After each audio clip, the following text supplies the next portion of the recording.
Well, we're not talking about that. I'll tell you that now.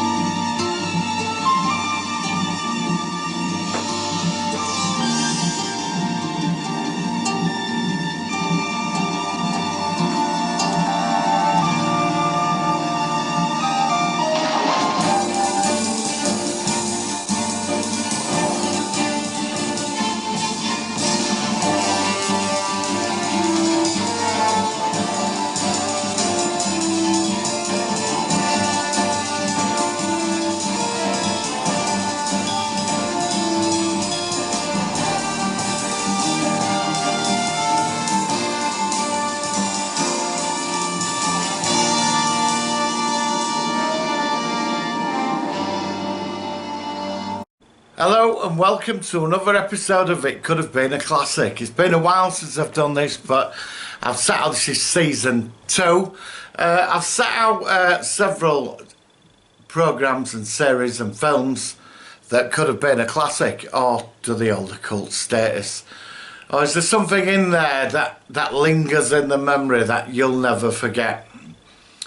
And it won't be Bobby in the shower, but there is a connection. Yes, man from Atlantis. You're stunned, aren't you? Well, I'm going to put a few clips in. Where do we start? 1977, Patrick Duffy got his acting break before Dallas. He's quite young. He gets into the series called Man from Atlantis. They commission a pilot episode, which is, I have to say, is exemplary. 4 movies and then 13 episodes, then they fucking cancelled it, right? So it fits under the criteria of could have been a classic. Right, so where do we start? Mark Harris. Oh yeah, do you know, there's even an ending to this. This concludes in this. Right, we're going to go into that quite shortly. I've just finished it today, actually, so I'm sort of quite up on it. 1977, there were 4, like I said, there were 4 TV movies. I was staying at my dad's for the weekend, you know, the divorce weekend away with the parents, like. And it was Saturday night. I remember The Man from Atlantis came on. It blew me away. And then the following week, there were like 3 other movies that followed it. They were on ITV. Basically, Patrick Duffy plays Mark Harris. He does have an Atlantean name. We're going to get into that. So they find him on the beach. There's been a storm. This dad's out with his kid. They find him on the beach in his trunks with a weird emblem, right? And they take him to hospital and they can't figure out what's wrong with him. The x-rays chest and he's got these strange lungs and all this. And in comes Dr. Elizabeth Merrill, Belinda Montgomery. She's very nice. And she was Sonny Crockett's wife in Miami Vice. So anyway, but I'm losing it. So we move on, right? We move on. She's at a party. This man's hitting onto her, but she's not interested. It's something to do with Navy. And she turns up with her boss, Alan Fudge, CW they call him. And she works for the Foundation Oceanic Institute. I think it's called that, right? Now, I've got Wikipedia on standby, just in case I'm wrong on anything. And she's like a scientist. She's a doctor. She's got PhDs in marine biology and physics and all this. She just happens to be a fucking genius on everything.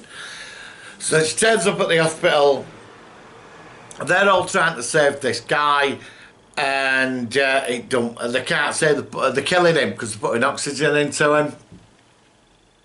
She figures it out. No, get him out of the hospital. They're all going, you can't do this. Pull the tubes out. They get him in an ambulance, drive him to seaside or to the beach, shove his body in there, and suddenly he wakes up. He's all like, hey, I'm here. The man from Atlantis, right? So it all comes out. He can breathe underwater, and his hand goes out, and he's got webbed hands, right? And his eyes are a bit weird, and obviously he's lost. So like they take him back to Institute. The military's interested in him, and it's like, how do you explain it? He don't talk for a couple of days, but he's listening, but obviously he's learning the language. And they want him to do a mission, but they do some tests with him, so like he swims faster than a dolphin, jumps out of water and catches the ball, right? And they do all these tests, so they come out that he can go to any depth in the water. I mean, 24,000 feet don't even touch him, right? And he's been to all the like places where we've never been. And it's sort of interesting. It's sort of like it goes into that he's got super strength. He can see in any sort of like ocean darkness, you know, and he don't bleed, right? His skin heals, like it's all a bit like, you know, this man. So they come out like the military want to use him for like, you know, covert missions, and you know, obviously there's military pretend they're going to find and give money to this institute, and there's something going on. Submarines are disappearing. We'll go into that shortly. Things are happening in a certain part of the ocean, you know. So he suddenly says he wants to go, and he tries to escape, and they stop him. And they bring him back. This admiral's there, and suddenly starts talking. He goes, "Yes, I will help you, but I want to return." But in a room with these three people where they're watching this monitor with the supercomputer of the 1970s, right, comes up with the last citizen of Atlantis, right? I mean, yeah, right, that's what they come up with. And that's where it starts. Now, there's some great chemistry between Dr. Merrill and him. She fancies him. It's obvious from the go. She's attracted. And he's got no feelings. He's quite, like, he don't have it. Well, does he have a sense of humour? He's a bit bland, you know. But he has this goodness in him. And he offers to help him. He offers to help him, and they go off. Sorry, my mouth's all dry. They go off, and they put him on a boat, and he jumps in the water with these divers because they don't know. And there's this diver with him, and his job is to go down and find what's going on at the bottom of the ocean, and because things have gone missing and submarines and all this.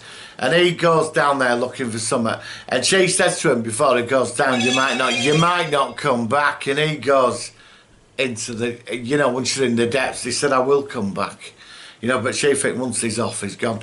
And they put a tracker in him, and he goes swimming off. Anyway, he's with this diver. It's quite a cool bit as this diver is just like macho diver, and she's going to him, what are you going to say now? You can't tell anybody. So it turns out that he's taking all his diving gear off, and he's just looking at him like, hey, I'm the man from Atlantis, you know, and in his trunks, and just dives down. At least they didn't find him in Speedos, you know what I mean? So anyway, he swims off down there, and it's got a great, there's a great intro to it. The music opening to this is really bloody cool. It's got it's got his own like soundtrack, you know. And he's swimming around. He swims like that. It's all a bit fucking weird, right? But he's like that underwater. And he goes down and he sees the submarine because he's scanning around in this trench. And he sees this submarine, and there's a secret installation. I'm going to have to do a video on villains' secret installations and what's the best one. And Mr. Schubert, right, Victor Bono, I love Victor Bono, right. So anyway, he sees this like beautiful looking futuristic submarine. It's got like bells on it, like domes, 4 or 5 domes with windows in, and it's swimming along, and he follows it in, and he goes into this like installation. It's inside a mountain, thousands of feet down. And he meets Victor Bono, who's like this super villain with his own secret installation. He's got the babes there as well. And he's taking scientists from all over the world, putting these bracelets on them. And then they're all doing as he commands.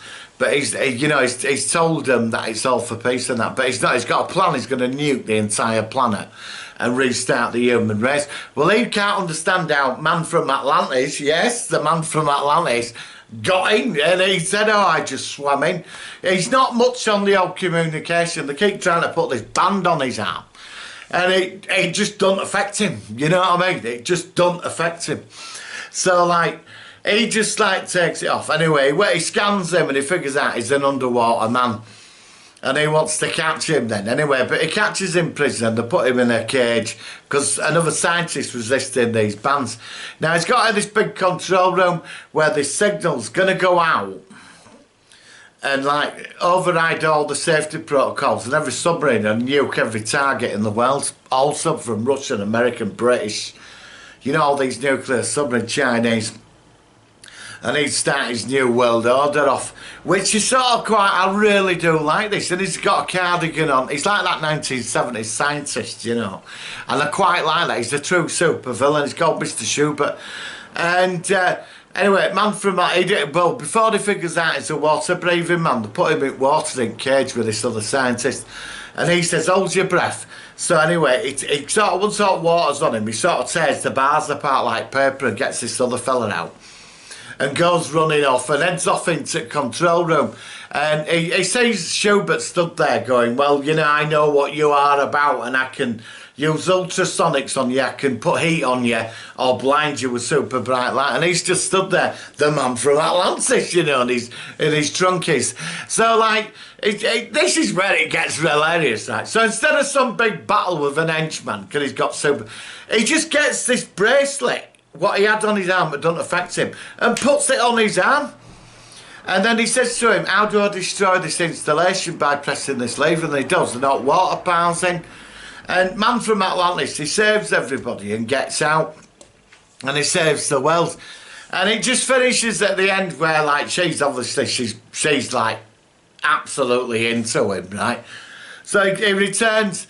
And the Admiral said, you know, you could do a lot for our country and a lot for the world, a lot of good to stop people like this. You know, the Mr. Schuberts of the world. And he says, no, I'm going, I need to, because when they found him, he hadn't got a fucking clue who he is. He lost his memory. So, like, obviously, this is to deepen the mystery, you know. So it ends up at end where she's a bit upset. She walks him to the beach. And he's in his trunks, right? And he's looking at her like, you know, doing a bit of a Bobby from Dallas. And he's going, yeah, I'm going to go now. I'm going to fuck off back into the oceans and not be seen again. So he sort of goes in. She's right upset. And he sort of starts, how do you say, when he's swimming away, he's sort of having these memories of her and all this, saving him and that. And he comes back. And that obviously till the next episode. And after this, we got a few, we got some, oh God, they were terrible.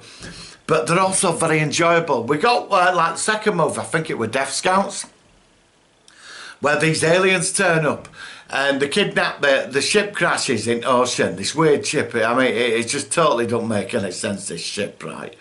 Right, it's like, it looks like a big door, it's like a big tunnel sticking out of the ground.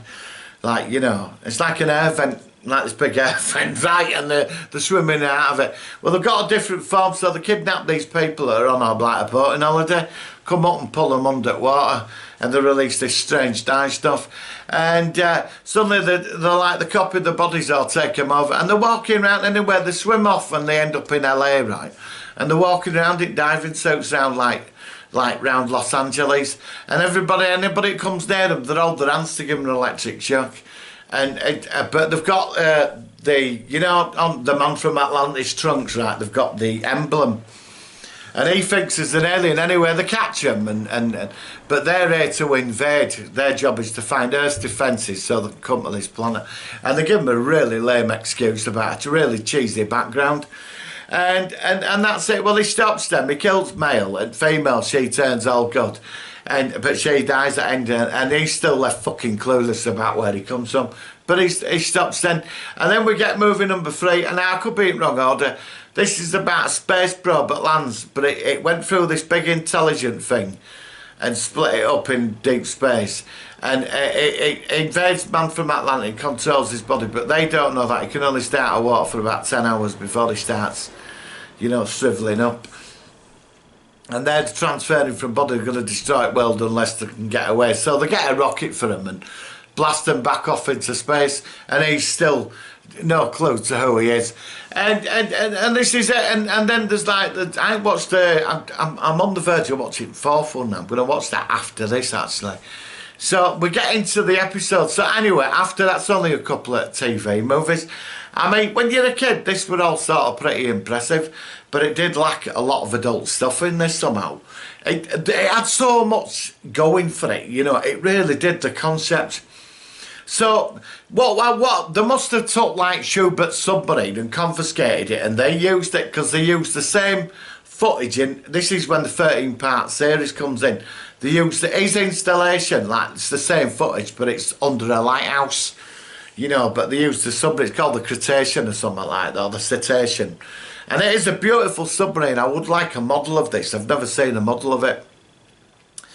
So then they go on to like certain missions. Schubert returns, I think, about 3 times, a couple of times. One with this ancient weapon of like a bird that can absorb power. There's one where he starts blackmailing the world if they don't hand over Man from Atlantis to him. It defeats them all. There's Muldoon, the con man.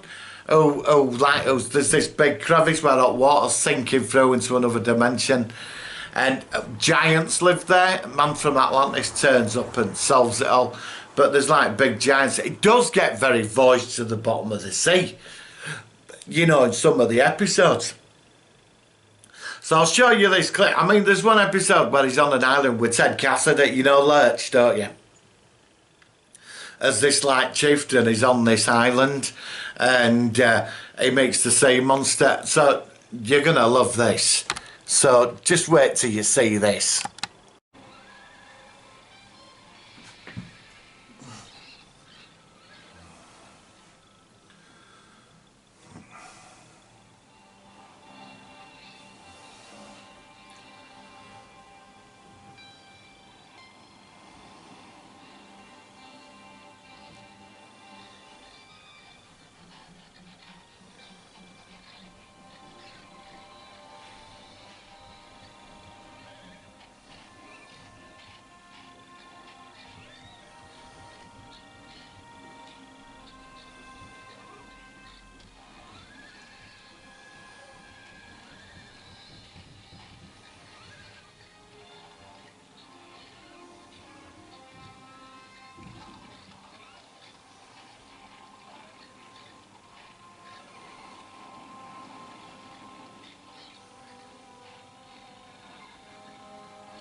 Right, I'm back.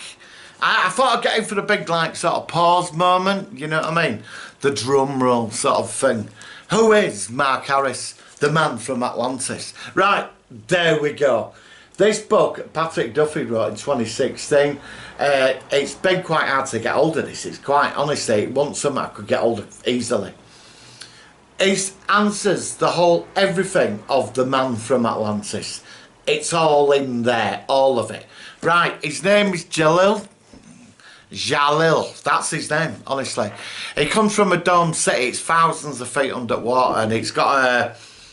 The city's massive, it expands in size when they need to expand. It's thousands of people like him that live down there.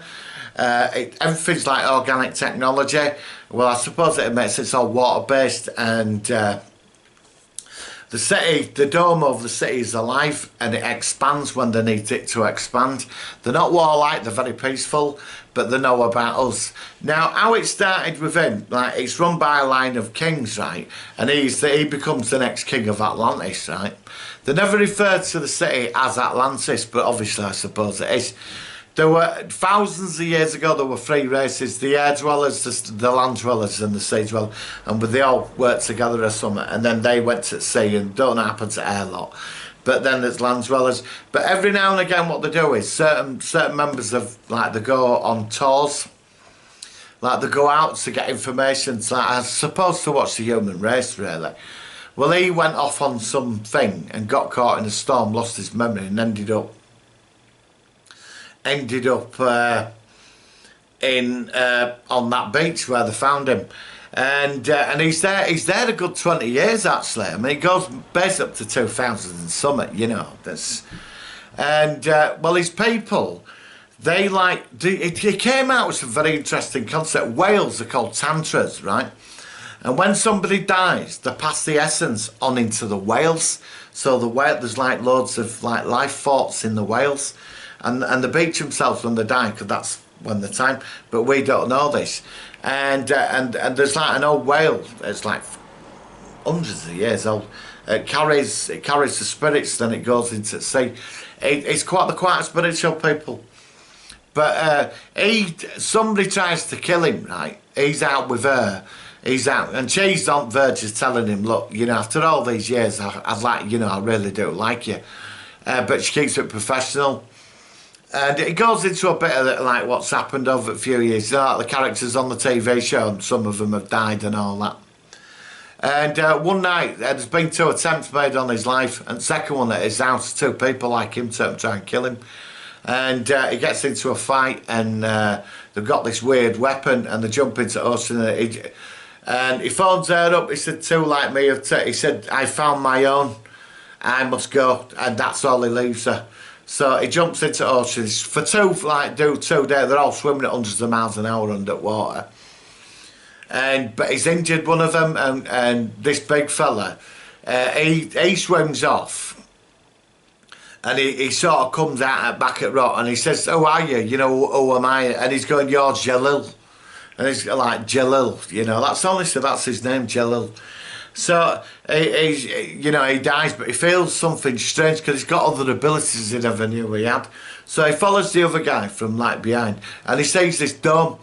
Now for us, if we say the dome reflects everything around it, so when you're in a submarine flying it, you won't even detect it. But it's massive. It's like the size of a giant city, and he can't find way in, but he finds way in. He walks in, and suddenly he's in a city. They've got air in there, but there's water everywhere. So I suppose there's moisture to keep them up. And I think they live longer than us, to keep they stay younger for a lot longer. But he's aged a bit because he's been on the surface. And he's recognised as Jalil. Everybody's like saying Jalil. And he meets his mother and his wife. He's married. She's called Tali. And his mother's called Jilling or something. And they've all got these weird, pretty messed up names. And it's all weird. It's like they're into living with nature, but they are very advanced. But it's all like a different form of technology. It's like, you know, they've got these they've stuck to this ancient thing that the kings become connected to the dome, and because it's alive, and they can actually move the city. They've actually moved it when they've needed to over centuries, and it's something to do with his bloodline. But there is a conspiracy in there. There's one of his members of his family didn't want him coming back because they were in love with his mother, and he killed his father but kept his life force in this thing, and used the blood from it. Because there's a room, it's run by you've got the king, and then you've got the advisors, the Kavings or something, and when they sort of do like memory strand, they all put their hands in this like fluid and they can all communicate. But they've got this big history. But they watch us to see what we're doing. And all his memories come back, and every starts remembering, he makes his wife. I mean, he hadn't seen his wife for 19 years. And she's like, not a problem about it. You know, like, you're back. Hey, it's the man from Atlantis, I'm back. You know, and it's all a bit... The book is really good because the concepts in it are pretty interesting. Well, it ends up his uncle knocked his dad off because they were obsessed with his mother. Because when he were off on some grand tour, it's what they do, the kings, they go off to recruit knowledge and this, and then share it with his consciousness. You know, and they don't reveal themselves to the world. I mean, the same, I suppose they can defend themselves if it comes to it. But it's, they know. But something called the convergence is coming. You don't get much, it's mentioned in here, but there's not a lot about it. I think it's the merger of the 3 races. So who are the ones in the air, which is going to be... That was interesting. So is there like a lot like avian type humans, you know? I don't know. And then there's those... he sort of goes swimming off, and his uncle, like... He messed his plans up when he come back. I mean, because he's so obsessed with his mother.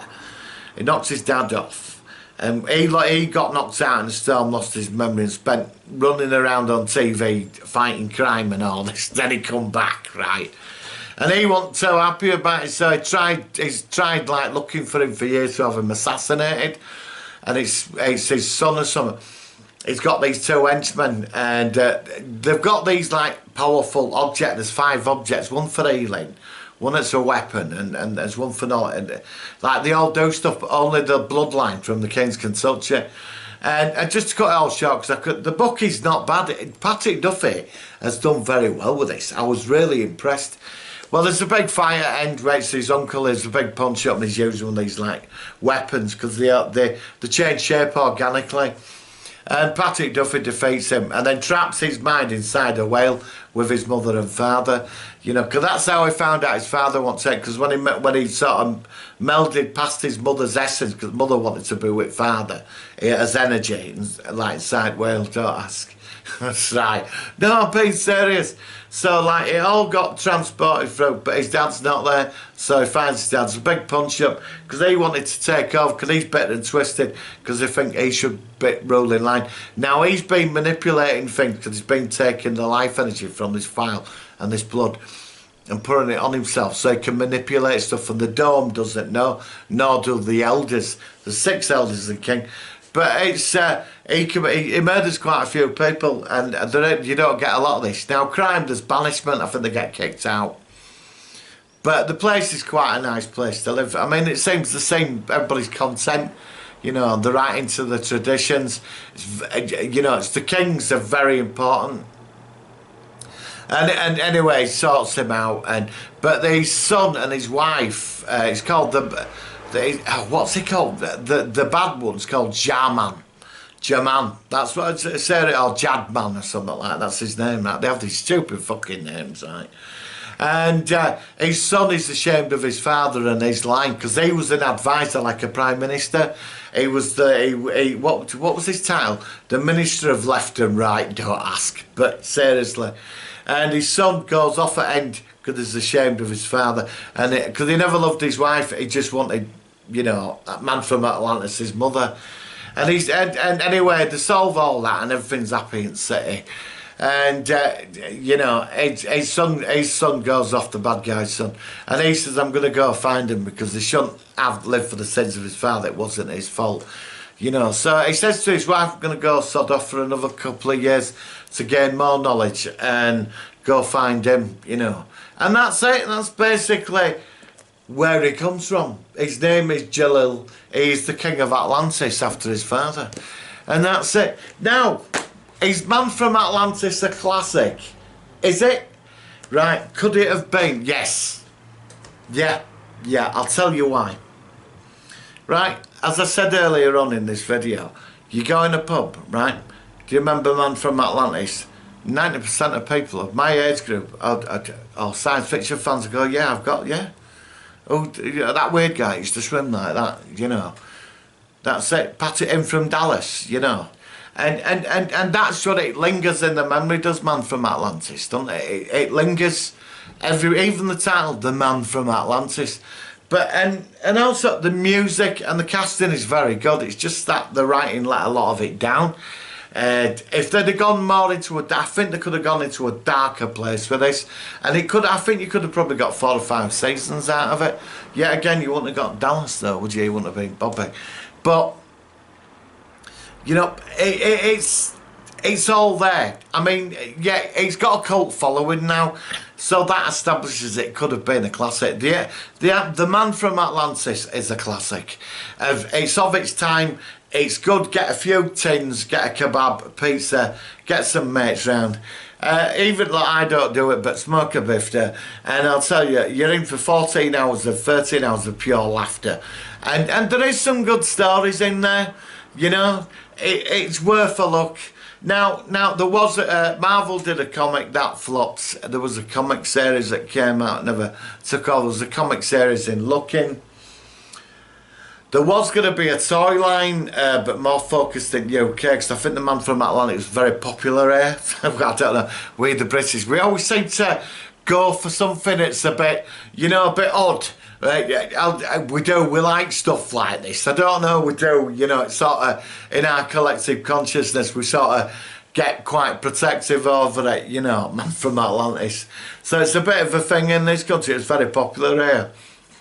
You know, but there was toy lines from action figures that never got past the planning stage. They went for Star Wars figures instead. Which would have been a shame because I would have loved the submarine actually. There was several books based around the episodes.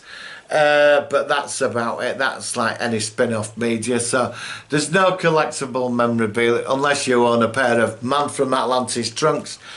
You know, thank God he didn't wear Speedos, you know what I mean? And have a porno attached. That's all we needed, wasn't it?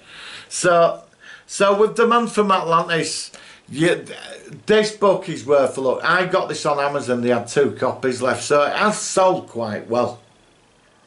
The book, a lot of people, I think people wanted answers.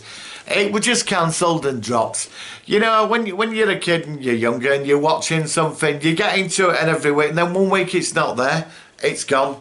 You know, and that's the shame. It's such a shame. You know, Man from Atlantis is a classic, and you know, I'm going to give it the title. Could this have been a classic? Yeah.